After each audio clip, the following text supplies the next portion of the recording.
problème pour la région A, on a région Awa, il y a pour aliment. Aliment, en principe, chaque poisson, par rapport à taille, par rapport à quoi ils appellent dans l'anométrie, il y a aliment échangeable. Le temps où on a bébé en poudre, le temps où on a poussani fait 2 mois, 3 mois, donc le grossissement déjà.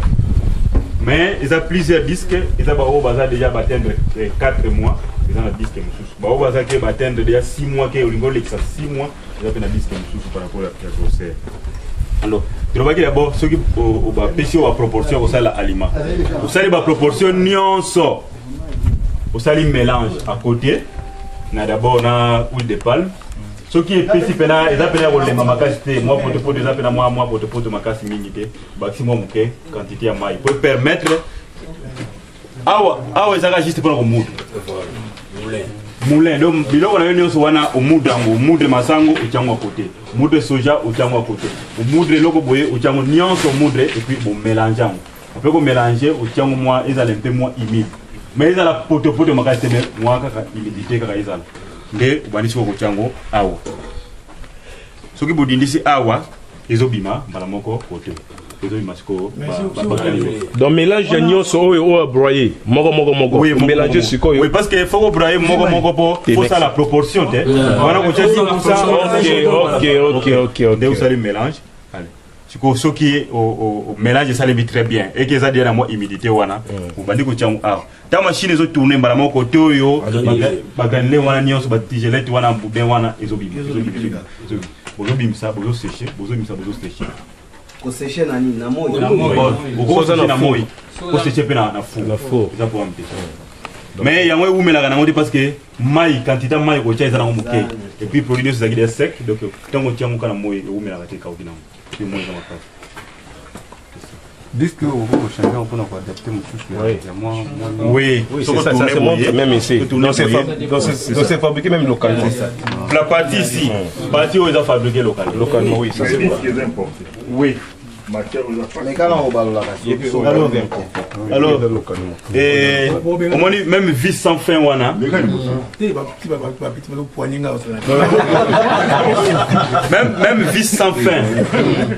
Oh ils akuna, ils appellent fabriquer. Il y a une partie et puis la partie moussou baxi. Parce que il y a un moment où il faut permettre ce qu'ils ont appelé sans fin et de cette pression pour y avoir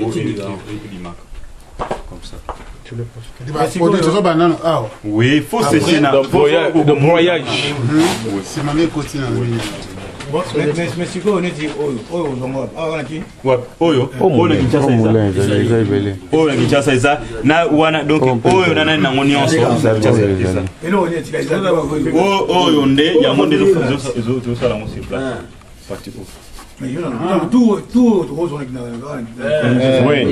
oui, après ça autour au cours de 900 Rose à 1800, ou à 1900, et ça, c'est ça de la prix. La référence, c'est ça, peut-être, mon pour ça. Oui, c'est ça. Oh, moulin. Extrudé, c'est l'ensemble, non? Oui, c'est l'ensemble. Extrudeuse, ensemble. Comment on dit?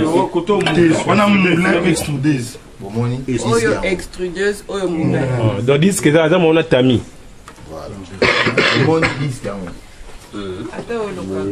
Oui, au local, non? Ça c'est local.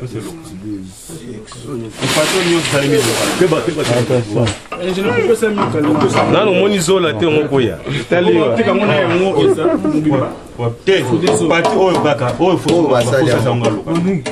Mais de façon industrielle,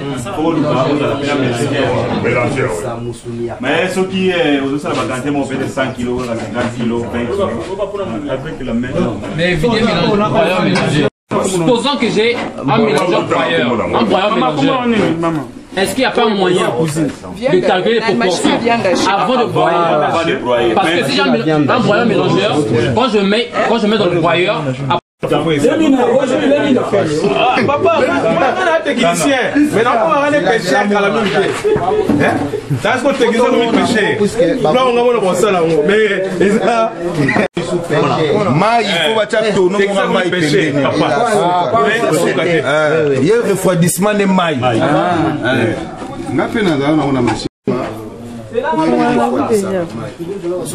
Machine en combo non. Machine en combo